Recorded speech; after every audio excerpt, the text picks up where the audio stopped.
আর আপনারা জানেন মনোহরদীতে গত ২৬ তারিখে একটি মানসিক ভারসাম্যহীন একটি মেয়ে, তাকে স্থানীয় একটি ছেলে ভুট্টা খেতে নিয়ে তাকে তার সাথে শারীরিক মেলামেশার চেষ্টা করে।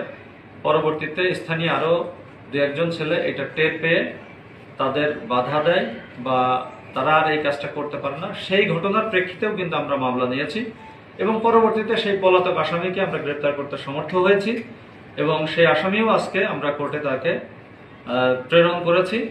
এই বিষয়টিও আমরা অতি অল্প সময়ের মধ্যে একটি মানসিক ভারসাম্যহীন একটি মেয়ের সাথে যেই ছেলেটি এরকম একটি অনৈতিক কাজ করতে পারে, একটি বেআইনি কাজ করতে পারে, এই ধরনের বিকৃত রুচির মানুষগুলোকে সমাজের কাছে আমাদের তুলে ধরতে হবে।